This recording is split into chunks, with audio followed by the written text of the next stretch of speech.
Hello दोस्तों, कैसे हैं आप सभी। उम्मीद करती हूँ आप सभी बहुत अच्छे होंगे, कुछ नई बुक्स पढ़ रहे होंगे और अपने नॉलेज को और बढ़ा रहे होंगे। तो दोस्तों, लास्ट वीडियो में मैंने आपको भगवान शब्द की उत्पत्ति और इसके सही अर्थों के बारे में बताया था। ऐसे ही बहुत सारे शब्द हैं, जिनमें से एक शब्द के बारे में मैं आज आपको बताने जा रही हूँ। और आज का जो शब्द है वो है देव। देव, जिससे देवी और देवता जैसे शब्दों का निर्माण हुआ है। तो दोस्तों, देव शब्द सुनकर आपके मन में क्या विचार आता है? जरूर ये विचार आता होगा कि देव मतलब कोई अदृश्य अलौकिक शक्ति जो हमारे कष्टों का निवारण करता है, हमारे सभी समस्याओं को दूर करता है। तो आज मैं इसी शब्द के इतिहास से पर्दा हटाने जा रही हूँ दोस्तों, इस वीडियो में। तो इस वीडियो को पूरा ज़रूर देखिए। उससे पहले मेरे चैनल को लाइक एंड सब्सक्राइब ज़रूर करिए दोस्तों, और मेरा हौसला बढ़ाइए। तो चलिए दोस्तों, बिना किसी देरी के इस वीडियो को शुरू करते हैं।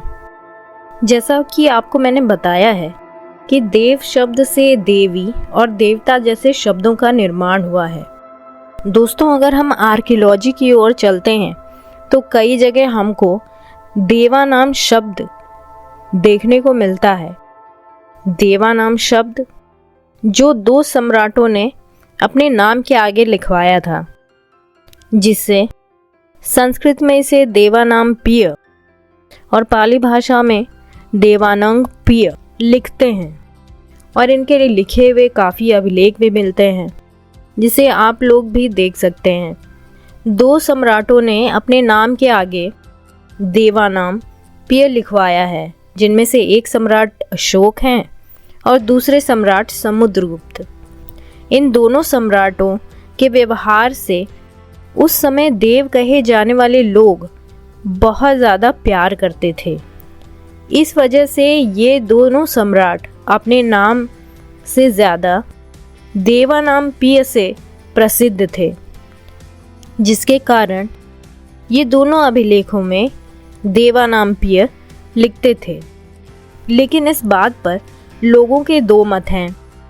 एक मत के अनुयायी जो ये कहते हैं कि दोनों सम्राट अलौकिक शक्ति के देव के प्रिय थे, इसलिए उनको देवानाम लोग कहते हैं, या वे स्वयं को ही लिखते थे। अब भला सम्यक संस्कृति में अलौकिक देव कहाँ से आ टपके, जिसके सम्राट अशोक और सम्राट समुद्रगुप्त अनुयायी बन गए? यह बिल्कुल ही अतार्किक बात है। वहीं कुछ दूसरे लोग ऐसे भी मत को मानने वाले हैं, जिनका कहना है कि ये दोनों भगवान बुद्ध के प्रिय होने की वजह से दोनों सम्राट अपने नाम की जगह देवान पिय लिखते थे। यह बात भी सटीक नहीं लगती, क्योंकि जो व्यक्ति उस समय जीवित ही नहीं, उसका प्रिय कोई कैसे हो सकता है। जैसे किसी व्यक्ति का जन्म होता है और उस व्यक्ति के जन्म से पूर्व उसके दादा की ही मृत्यु हो चुकी हो। अब वह व्यक्ति अपने मृत हो गए दादा का प्रिय कैसे हो सकता है? कोई किसी का प्रिय तभी हो सकता है जब उसको प्यार करने वाला जिंदा होगा, अर्थात उसको प्यार कौन करेगा?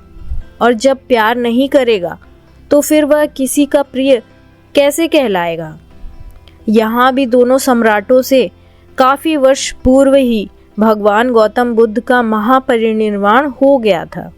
इस तर्क से इन लोगों को भगवान गौतम बुद्ध कभी प्यार नहीं किए थे। अब यह भी कहा जा सकता है कि ये लोग भगवान गौतम बुद्ध को प्यार करते थे, इस वजह से ये लोग देवानाम पिय लिखते थे। यह भी तर्क की कसौटी पर सटीक नहीं बैठता। जब ये लोग भगवान गौतम बुद्ध को प्यार करते थे तो इन दोनों सम्राटों को बुद्ध प्रिय अशोक और बुद्ध प्रिय समुद्रगुप्त लिखना चाहिए था, लेकिन ये लोग ऐसा नहीं लिखते। फिर क्या भगवान बुद्ध को देव कहा जाता था? नहीं, भगवान बुद्ध का ऐसा नाम कहीं नहीं मिलता। उल्टे भगवान गौतम बुद्ध को देवों का शास्ता यानी आचार्य कहा जाता है। अब इसे इन पंक्तियों से समझें जो बुद्ध वंदना से है। इतिपिसो भगवा अर्हम सम्मा संबुद्धो विद्याचरण संपन्नो सुगतो लोकविदु अनुत्तरो पुरीस दम्म सारथि सत्ता देव मनुष्यानम बुद्धो भगवात। ये जो बुद्ध वंदना मैंने आपके सामने पढ़ी, उसमें भगवान गौतम बुद्ध को सभी देव और मनुष्य दोनों का शास्ता बताया गया है। शास्ता यानी आचार्य। इस बात से तो ये स्पष्ट हो जाता है कि देव कोई अलौकिक या स्वयं भगवान गौतम बुद्ध का प्रतिनिधित्व करने वाला शब्द नहीं है। ये ज़रूर ही उस समय भगवान गौतम बुद्ध जिसके शास्ता यानी आचार्य थे, वैसे लोगों को देव नाम से संबोधित किए जाने वाला शब्द प्रतीत होता है। अब देखना है कि भगवान गौतम बुद्ध का शिष्य मनुष्य के अलावा देव शिष्य कौन है, जिसको हम लोग जान नहीं पाए हैं। उसमें भी वह देव शिष्य भगवान गौतम बुद्ध के बाद का स्थान लेता हो, तभी तो सम्राट उसके प्रिय हो सकते हैं। ऐसा एक ही नाम है जो संघ के अंदर भिक्खु भिक्खुनियाँ होती थीं। उनमें से कुछ अपनी साधना की वजह से ऊंची अवस्था प्राप्त कर अरहत बन जाते थे। इनके बारे में भगवान बुद्ध भी स्वयं बोलते थे कि तुम लोग जिस दिशा में देशना यानी उपदेश देने जा रहे हो, तो समझो कि उस दिशा में भगवान बुद्ध स्वयं देशना देने जा रहे हैं। ये लोग भी भगवान को अपना शास्ता यानी आचार्य ही मानते थे। ऐसी देशना यानी उपदेश देने वाले को ही देव कहा जाता था। सम्यक संस्कृति के समय एक राज विदिशा था जहाँ सांची स्तूप का साक्ष्य मिला है। उस विदिशा की राजधानी उस समय भरहुत हुआ करती थी। भरहुत सतना से 16 किलोमीटर की दूरी पर एक ग्रामीण क्षेत्र है। आज भरहुत की खुदाई से बहुत ही बड़ी मात्रा में बौद्ध अवशेष मिले हैं। बहुत ही बड़ी संख्या में बौद्ध अवशेष मिले हैं, जहाँ से पुष्यमित्र शुंग के किले होने का भी साक्ष्य मिलता है। यह क्षेत्र मध्य प्रदेश में आता है। उसी विदिशा में एक नगर का नाम देवास है, तो एक स्थान का नाम देव कोठार मिलता है, जिस देव कोठार में 50 से ज़्यादा स्तूप होने का साक्ष्य मिल चुके हैं। जी हाँ दोस्तों, 50 से भी अधिक स्तूप होने के साक्ष्य देव कोठार में मिले हैं, जो आज भी खड़े हैं। ये देव कोठार पहाड़ की सबसे ऊंची चोटी पर अवस्थित है। इसी देव कोठार के पहाड़ी के नीचे देवास नामक एक गांव भी है। देव कोठार में जो कोठार शब्द है, यह आज के संस्कृत भाषा का शब्द है, जिसको पाली में या आज भी गांव की प्रचलित भाषा में कोठा कहते हैं। यह कोठा शब्द का प्रयोग मकान की सबसे ऊंची छत या जगह को कहा जाता है। देव कोठार में भी निर्मित स्तूपों का परिसर पहाड़ी भाग के सबसे ऊपरी ऊंचाई पर स्थित है। यह 3 ओर से खाई से घिरा हुआ है और बहुत ही रमणीक स्थान है। इस देव कोठार की पहाड़ी सतह पर स्वाभाविक रूप से कुछ कंदरा बनी हुई हैं, जिनमें सामूहिक रूप से बैठकर साधना करने के साक्ष्य भी मिलते हैं। यहाँ जो स्तूप मिले हैं, उनमें एक स्तूप बहुत विशाल है और बाकी सभी स्तूपों की संरचना एक समान है।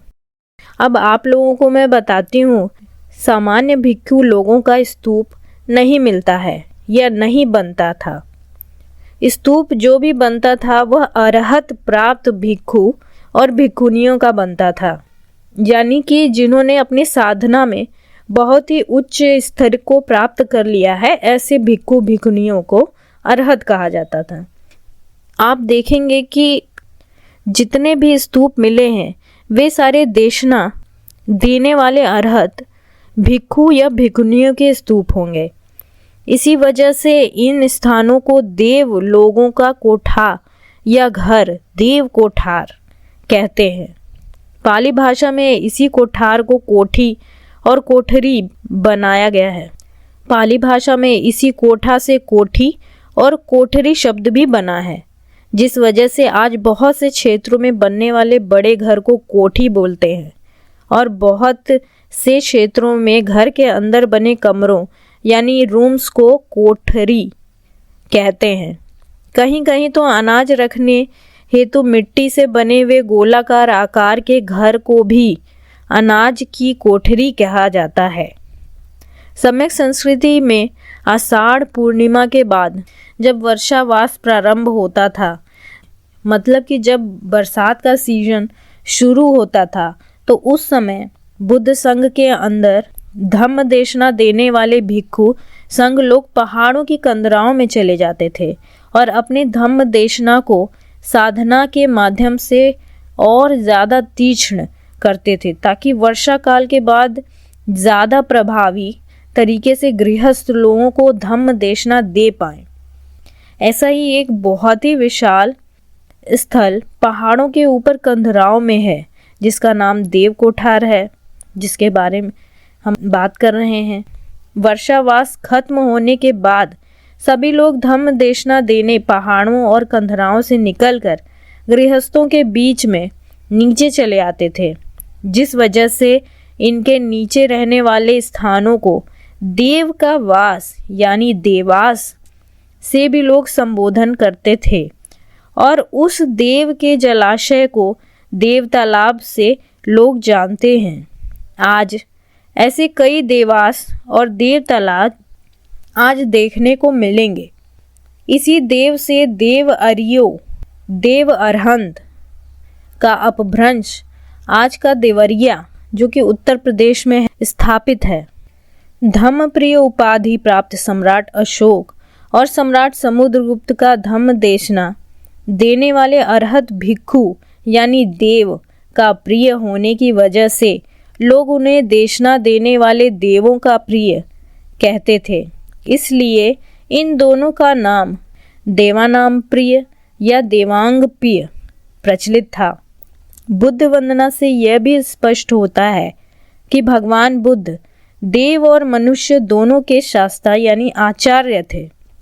इससे ये भी साफ पता चलता है कि सम्यक संस्कृति में देव यानी देवता शब्द गुणवाचक संज्ञा के रूप में गुणवत्ता के आधार पर देशना देने वाले भिक्षु का गुणवाचक उपाधि बनता था। लेकिन यही गुणवाचक संज्ञा सम्यक काल के अंत तक नामवाचक संज्ञा बनकर किसी का नाम बनकर ही शोभा देने लगा, जिसकी वजह से इस शब्द का पूरा भावार्थ ही बदल गया। तो दोस्तों, मुझे लगता है कि ये एक बहुत ही इंटरेस्टिंग इन्फॉर्मेशन जो मैंने आपको दी है पसंद आई होगी। और ऐसे बहुत सारे शब्द हैं हमारी पाली भाषा में या हमारे पुरातात्विक साहित्यों में जिसे हम आज किसी और रूप में जानते हैं, उनके मतलब ही बदल चुके हैं। तो उनके सही अर्थ, सही मतलब क्या है, इनको हम जानेंगे धीरे धीरे। तब तक दोस्तों, मेरे इस वीडियो को पूरा देखने के लिए आपका बहुत बहुत धन्यवाद। उम्मीद करती हूँ ये वीडियो आपको पसंद आया होगा। मिलते हैं अगले वीडियो में, तब तक के लिए दोस्तों, जय भीम।